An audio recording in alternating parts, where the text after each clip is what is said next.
قل هذه سبيلي أدعو إلى الله على بصيرة أنا ومن اتبعني وسبحان الله وما أنا من المشركين.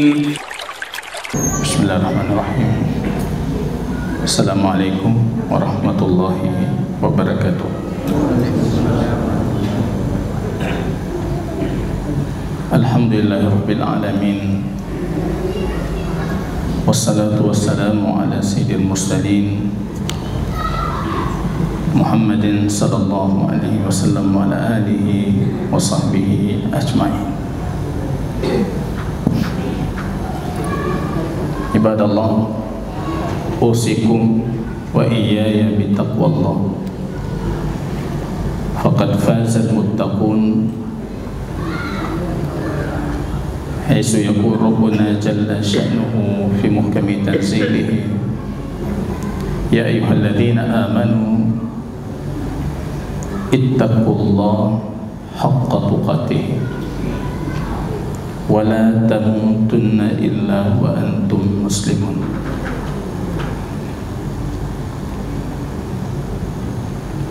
Kaum muslimin dan muslimat sidang jamaah salat maghrib yang diberkahi oleh Allah Subhanahu wa ta'ala, pujian dan syukur tiada hentinya kita panjatkan kehadiran Allah atas segala taufik, petunjuk, kesehatan, hidayah, inayah yang Allah berikan, sehingga kita di malam yang penuh keberkahan ini, jamaah kaum muslimin, masih bisa mengkaji hadis baginda Rasul sallallahu alaihi wasallam. Salawat dan salam kita doakan kepada Allah agar senantiasa mencurahkannya kepada Habibina baginda Rasul Muhammad sallallahu alaihi wasallam. Kaum muslimin yang berbahagia,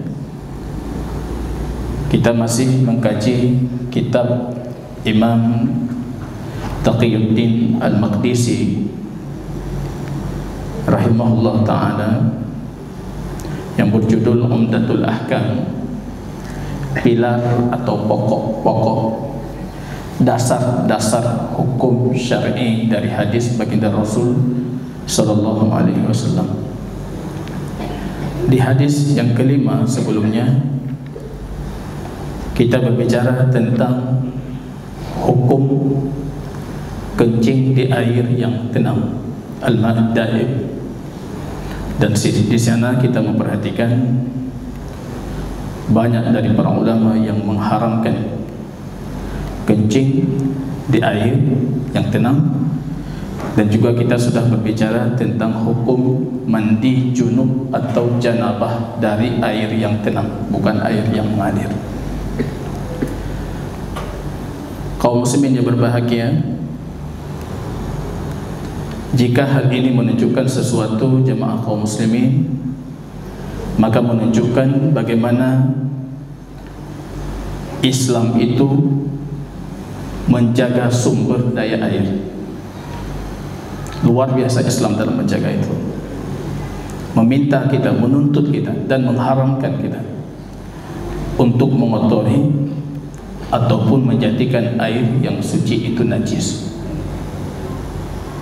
Dan ini pesannya jemaah kaum muslimin sepatutnya menjadi nasihat kita bersama dan wasiat kita bersama untuk berefisien mungkin, beriktisad mungkin, berhemat mungkin dalam menggunakan dan memanfaatkan air tersebut. Dan di sana juga kita perhatikan bagaimana datangnya syariah, ataupun salah satu maksud penting dari datangnya syariah itu untuk tidak muncul kemudaratan terhadap diri kita ataupun orang selain kita.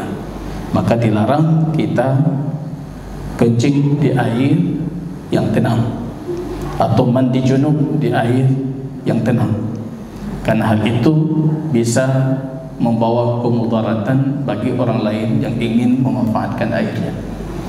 Kaidah fikih kita itu la dharara wa la dirara. Tidak ada kemudaratan, tidak memberikan mudarat, dan tidak diberikan kepadanya mudarat. Maka Rasul dalam hadis yang lain mewasiatkan, ittaqil la'anin, hendaknya kalian menjauhi dari laknat orang-orang yang melaknat. Baik kenang tenak bago, baik kenang carut bago, jangan dilaknat oleh orang lain, jauhi itu. Ditanyakan kepada Rasul, siapa itu la'anin ya Rasulullah? Rasul mengatakan, yang kencing di bawah pohon. Baik jago ikalan ada bau kencing, dilaknat orangnya. Yang kencing di tempat orang-orang berlalu, tempat burung du, tempat burung istirahat. Bahkan banyak para ulama kontemporer jamaah kaum muslimin menganalogikan kencing itu juga dengan abu rokok misalnya. Tempat tadi katanya tak ubah abu rokok itu. Datang orang lain yang memang risih dengan abu itu, mungkin akan keluar ucapan-ucapan yang tidak baik darinya. Jamaah kaum muslimin rahimani wa rahimakumullah. Kita perhatikan hadis yang ke-6. Kalau versi riwayah di sini ini hadis ke-8, tapi yang kita jadikan patokan itu hitungan matan hadisnya. Hadis selanjutnya jamaah kaum muslimin, ada dua versi riwayah di sini. Yang pertama riwayah Imam Abu Hurairah. Kemarin juga Abu Hurairah. Sebelumnya Abu Hurairah. Sebelumnya juga Abu Hurairah.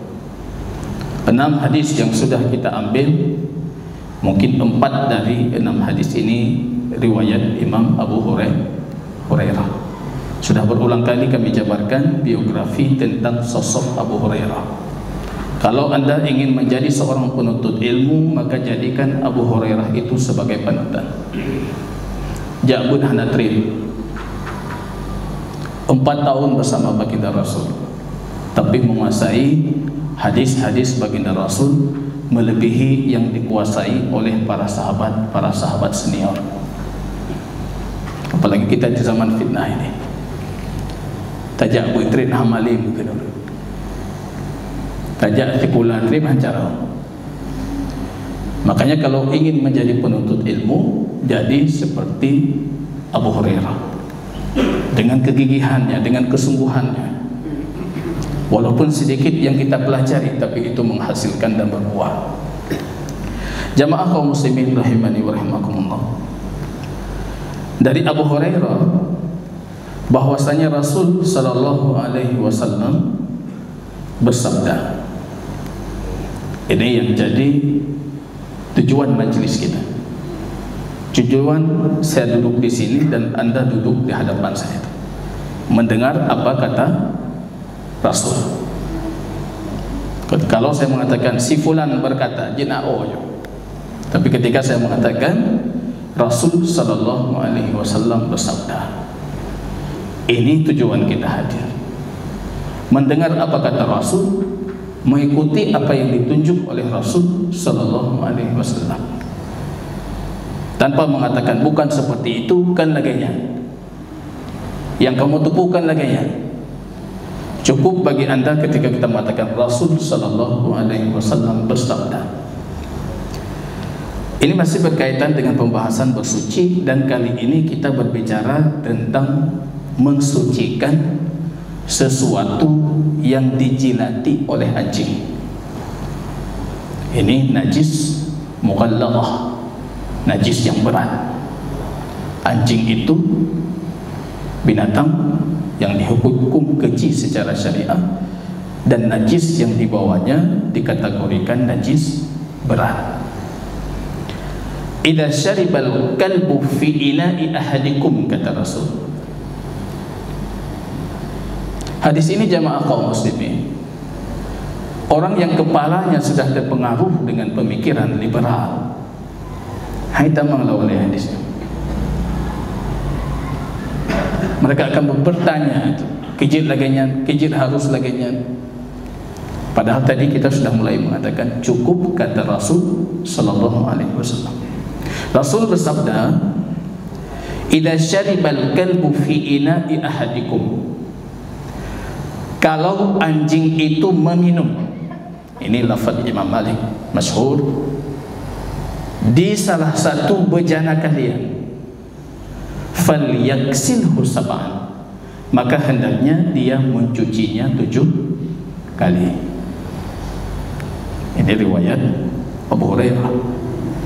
Kemudian ditimpali dengan riwayat kedua, riwayat Imam Muslim, ulahunna biturab, jadikan 7 cucian itu cucian pertama dengan tanah. Sama bahasa kita itu. Walahu min hadis atau fi hadis Abdullah ibnu Mughaffal. Rupanya ada satu lagi lafaz riwayat sahabat Rasul Abu Sa'id, itu Abdullah ibnu Mughaffal. Ini sahabat jarang kita dengar. Sepatutnya kita tidak menjahili sahabat ini. Abdullah ibnu Mughaffal, sang baru pun tak dengar. Abdullah ibnu Abbas, Abdullah ibnu Zubair, Abdullah ibnu Umar, Abdullah al-Abadilah salasah, Abadilah yang 4 itu masyhur. Tapi Abdullah ibnu Mughaffal ini satu dari sekian sahabat yang membaiat Rasul di bawah pohon di hari Hudaybiyah. Berarti urutannya itu urutan keistimewaan para sahabat, mulai dengan 10 yang dijamin masuk syurga, yang harus mutawassauna kibanuru, bagaimana karakteristik mereka, bagaimana kelebihan dan kehebatan mereka, itu harus kita ketahui. Kemudian diikuti dengan sabiqun al-awwalun, yang awal-awal masuk Islam di Mekah dulu. Setelah itu level selanjutnya ahli Badar, yang 300 sahabat itu. Isna'u ma syi'tum, bubut punya galak aja, Allah sudah mengampuni seluruh dosa kalian. Itu 300 orang. Level setelah itu level yang baiat ridwan, termasuk Abdullah ibn Mughaffal, yang harus mengetahui tokoh-tokoh utama baiat ridwan, para ulama dari kalangan para sahabat Rasul. Karena hari ini jamaah kaum muslimin, saya baru dinasihati oleh guru saya itu, yang tidak boleh hilang dari ingatanmu atau luput dari perhatianmu pendapat para sahabat, kata beliau. Sekarang banyak orang alim itu tidak peduli dengan pendapat para sahabat. Dia berfikir Quran, hadis, Quran, hadis, tapi tidak pernah mencoba mencari dan menggali terhadap Quran hadis itu apa pendapat para sahabat. Karena pemahaman Quran hadis harus dengan pemahaman mereka. Ini termasuk Abdullah ibn Mughaffal ini. Umar diminta oleh penduduk Basrah untuk dikirimi 10 orang alim dari kalangan para sahabat Rasul. Salah satu yang beliau kirim Abdullah ibn Mughaffal. Nah, ini tujuh ke ulama.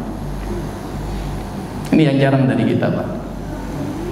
Taboh anda semayang aja tadi, karena anda taboh.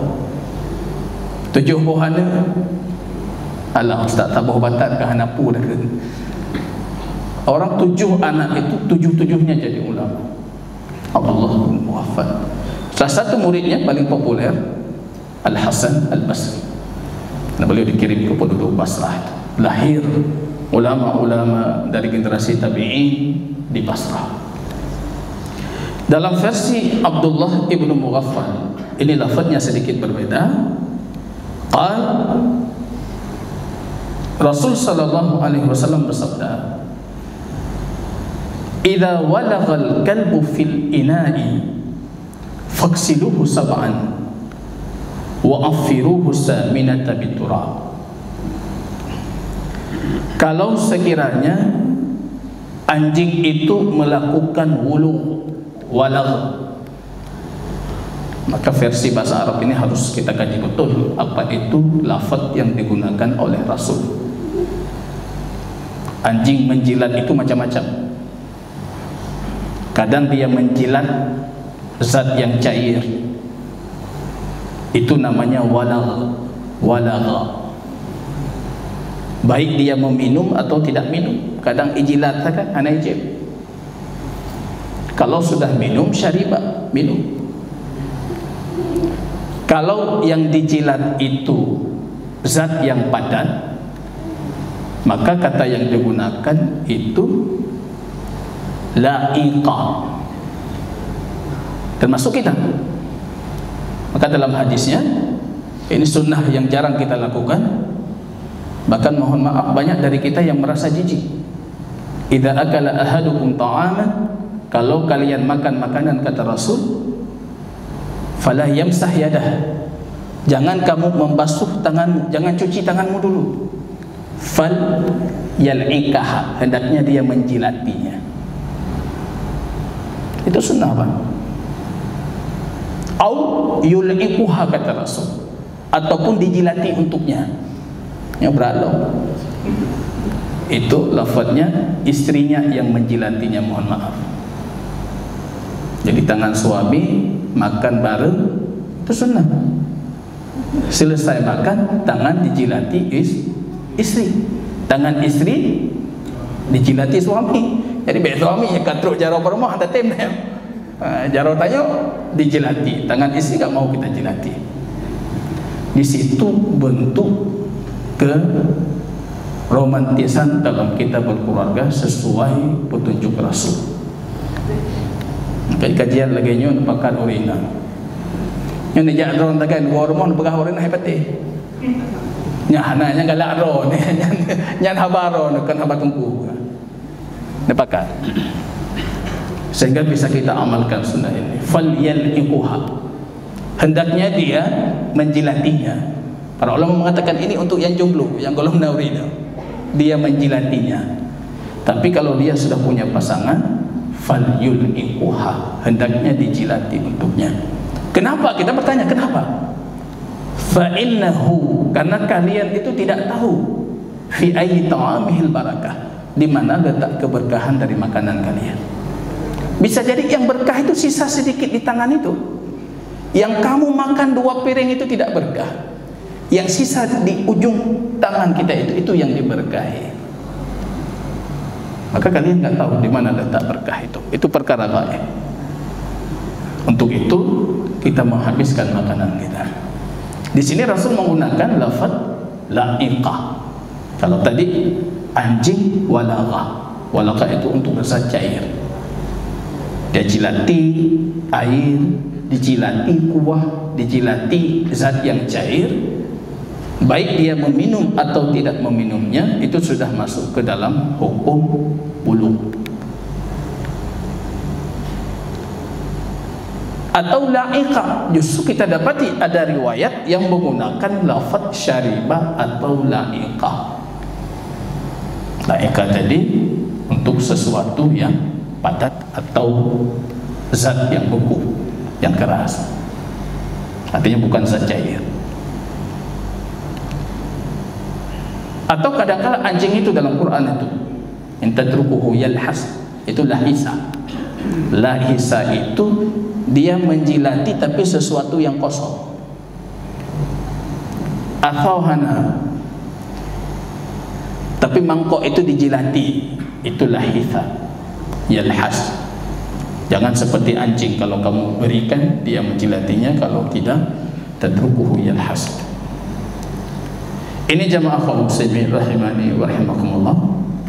Dengan perbedaan lafaz, para sahabat meriwayatkan hadis ini, tapi para ulama kita sepakat tidak ada pengkhususan tertentu untuk lafaz mana yang dihukumi najis.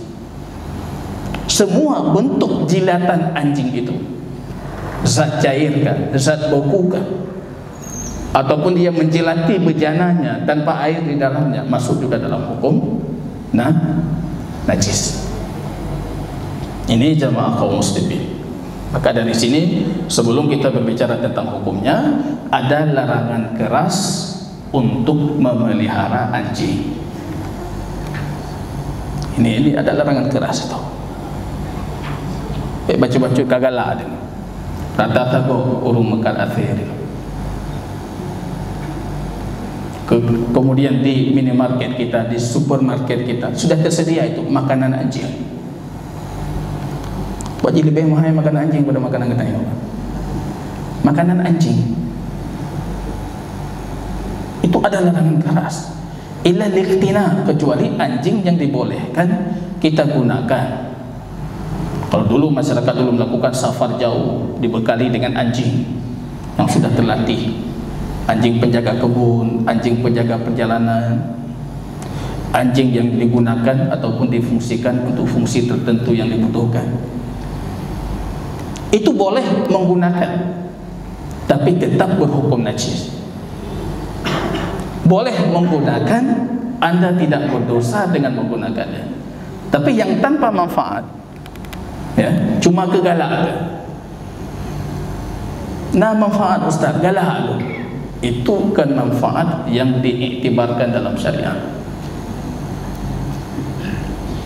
Yang usul min ajrihi dalam hadis, dari dosanya, dari pahalanya tiap hari itu berkurang satu kirat. Kalau ada anjing aja di rumah, itu dosa pahala kita itu dah berkurang tiap hari itu. Kiratun. Satu kirat. Kirat itu apa? Kalau kita kembalikan ke lafaz syar'i, ke lafaz lughah bahasa, kirat itu dosa kecil.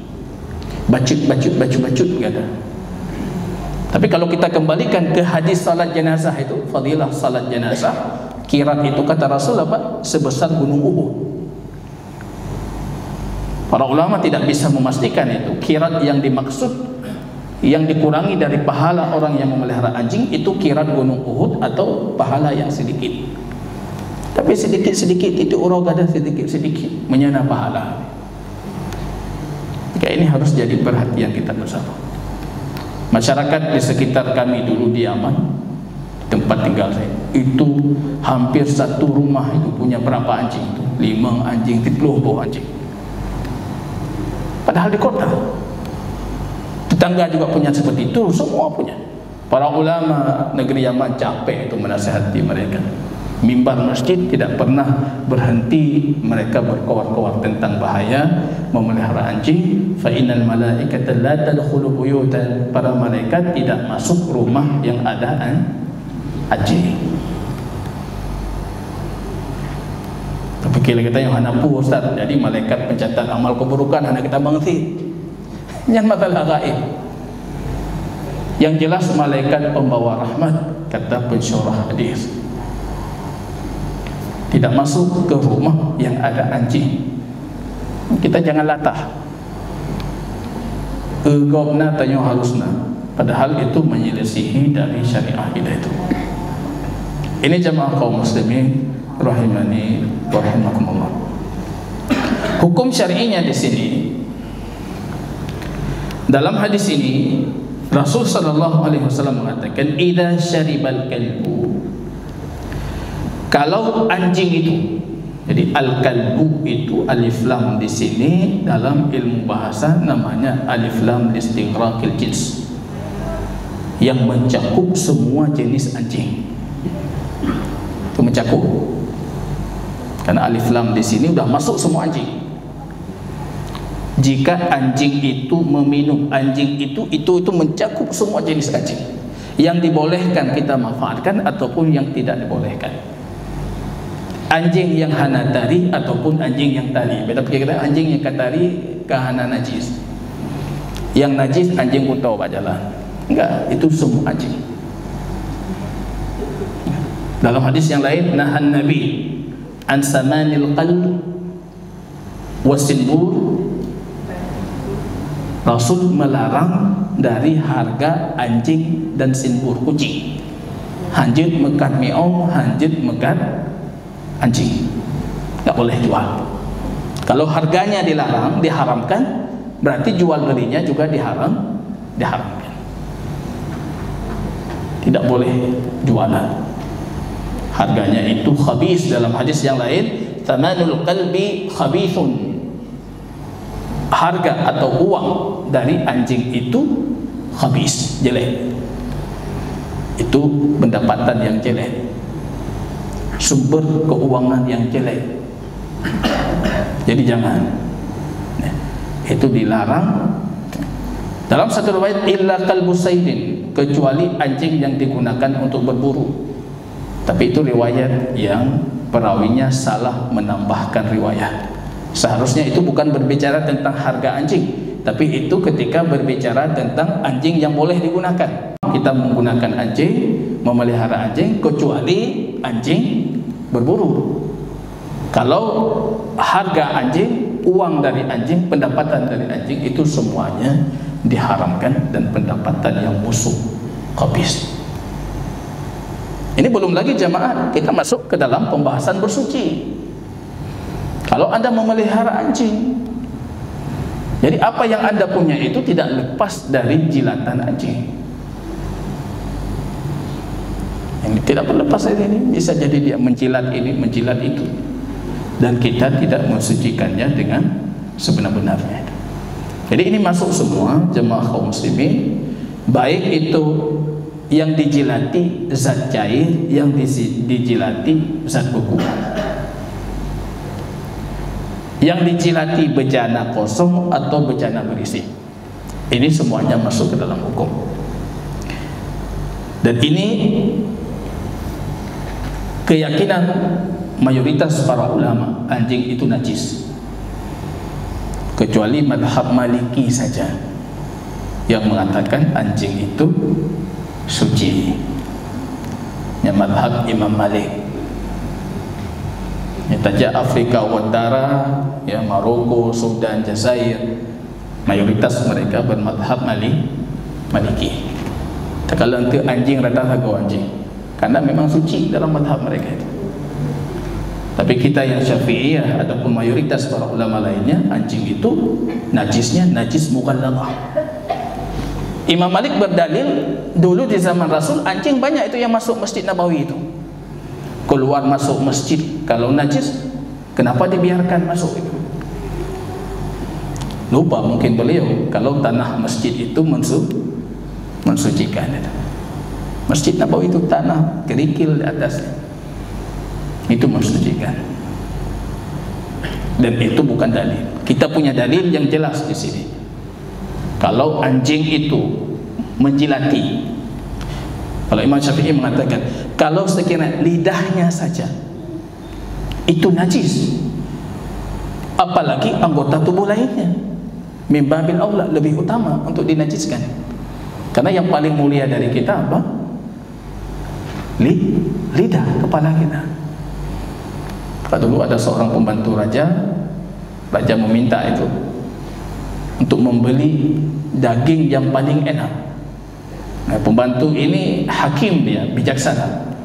Dia pergi ke pasar, dia beli lidah. Pulang, kemudian raja keluarkan perintah kedua, beli daging yang paling busuk. Pergi lagi ke pasar, dibawa pulang lidah juga. Marah rajanya, bunuh yang paling mangat lidah, yang paling buruk ke lidah. Akhirnya pelayan yang bijak ini mengatakan, begitulah kondisi lidah. Kalau Anda gunakan lidah ini untuk kebaikan, itu jadi sumber kebaikan. Kalau kita gunakan jadi sumber malapetaka, lidah pun bisa itu.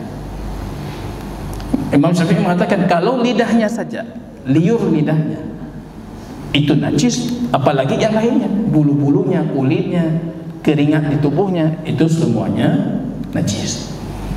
Dan itu lebih kuat kalau kita perhatikan terhadap dalil-dalil syar'i yang lain.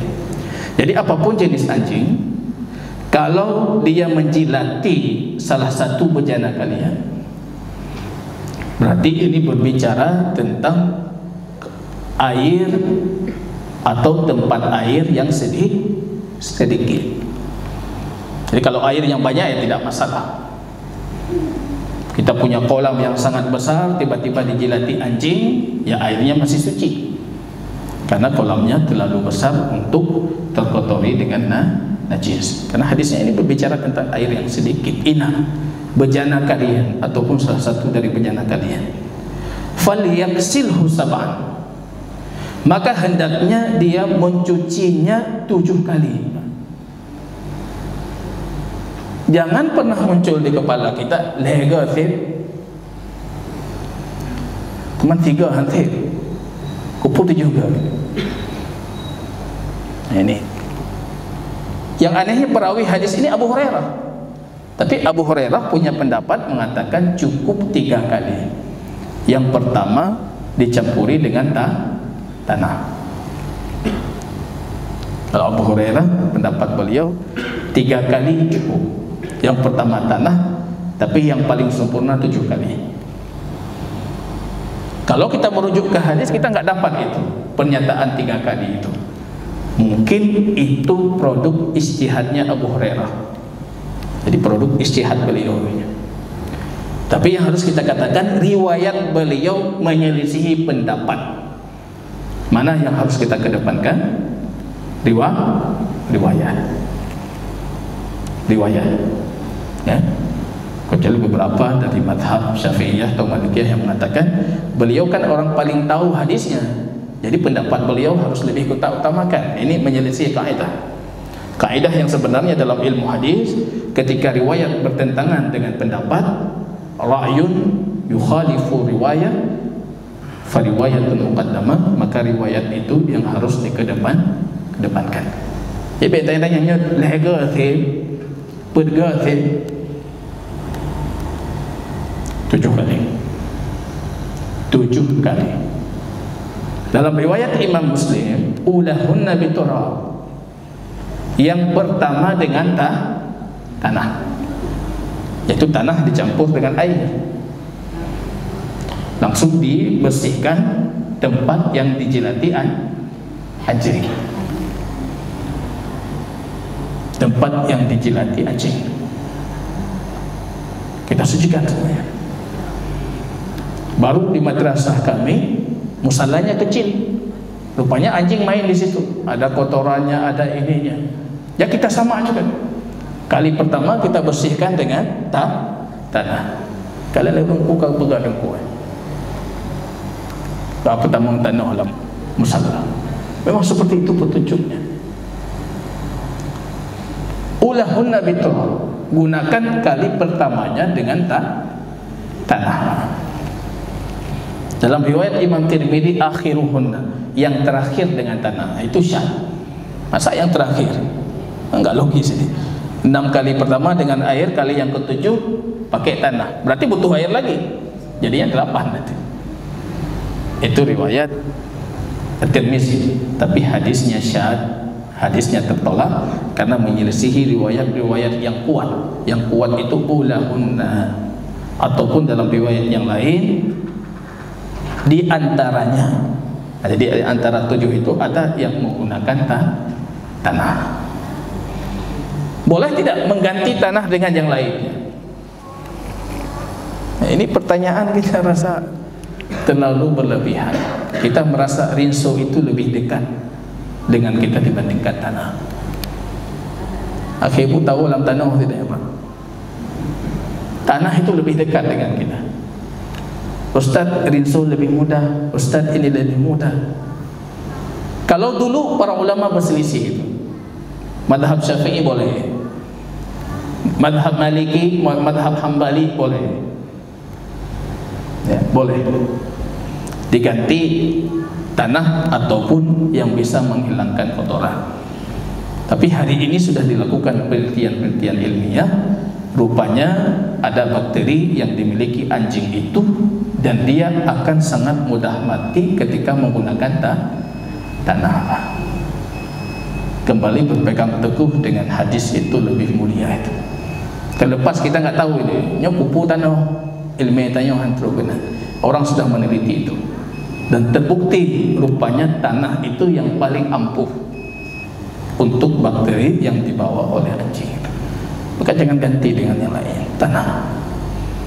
Kalau sudah tanah, sudah disucikan dengan air setelahnya, kemudian mau diwangikan dengan zat-zat yang lain, terserah.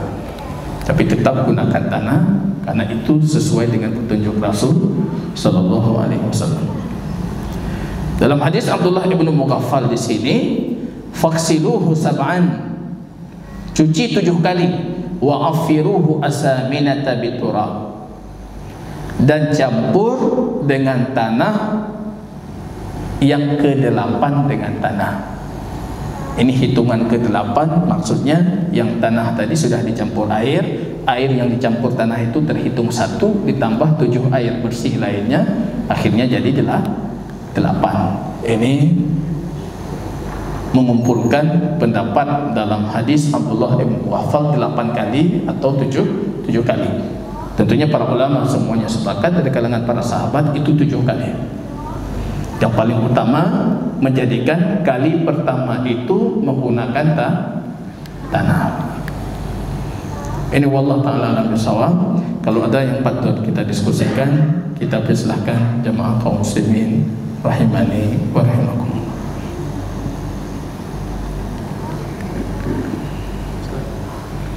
Silakan. Kalau pakaian kita tersentuh, yang tersentuh itu ini dalam perumpamaan. Jadi yang tersentuh kita potong, kita buang. Nah, yang kami tanyakan, apakah sentuhan ujung kain itu menyebabkan seluruh pakaian itu menjadi najis? Ya. Tersentuh anjing, potong, buang, itu agamanya Yahudi, itu syariat lama, itu berat itu. Walan khaffafallahu lakum, Allah mempermudah kepada kita ketika tertimpa najis, cukup kita menghilangkan najisnya dengan cara kita menghilangkan najisnya. Kecuali untuk najis anjing, cara menghilangkannya caranya kita pelajari tadi. Makanya yang susah kita itu kalau syariah Yahudi dulu, nyaka kena baju atau potong. Kalau kain potong, kalau bejana buang yang tidak mungkin dipotong. Najasah itu harus dihilangkan. Dengan dihilangkan airnya, bukan cuma dihilangkan najisnya, tapi tempat yang tertimpa najis pun dihilangkan. Itu syariah yang berat. Datang syariah baginda Rasul dengan segala kemudahannya, kita diajarkan tata cara mensucikan najis. Kain atau yang lainnya itu masuk ke dalam kategori najis, dijilati oleh anjing tapi zatnya beku, artinya bukan cair. Caranya apa? Caranya cukup disucikan bagian dari najisnya saja. Kalau misalnya, mohon maaf, dalam bejana kita itu ada makanan yang keras, nasi misalnya. Kalau kita tahu di situ anjing menjilatinya, secara hukum cukup Anda hilangkan bagian yang dijilati anjing itu, yang lainnya sisanya suci. Kalau untuk pakaian cukup Anda sucikan bagian yang dijilati anjing, kalau memang Anda tahu di mana dia menjilatnya. Berbeda dengan zat cair. Kalau zat yang cair, ditanyakan ke Abu Hurairah dalam kelanjutan hadis ini, apa yang harus kami lakukan untuk sisa lainnya? Maksudnya air. Abu Hurairah mengatakan falyurikhu, maka hendaknya dia menuangkannya. Jadi kalau kuah cair, tuangkan. Tapi kalau yang beku, itu kalau memang Anda mau memakannya. Tapi kalau Anda merasa jijik dengannya, boleh Anda menghilangkannya. Tapi secara hukum halal, suci. Ya, wallahu ta'ala. Tata cara menyucikan tetap sama. Bagian pertamanya dengan tanah, tidak perlu dipotong, ya, masuk ke dalam hukum tabdzir. Nanti ini jadi mubadzir, tidak perlu potong. Wallahu ta'ala.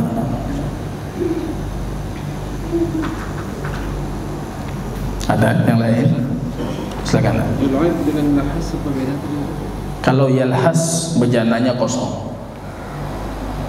Bejana kosong ataupun anjingnya ya cuma menjilat-jilat sendiri dia, ya, di udara tanpa ada benda yang dijilati, itu termasuk yalhas.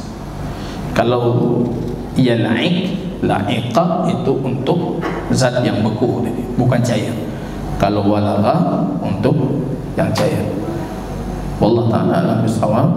Kalau tidak ada yang patut kita diskusikan, kita cukupkan di sini. Semoga bermanfaat jemaah kaum muslimin rahimani wa rahimakumullah.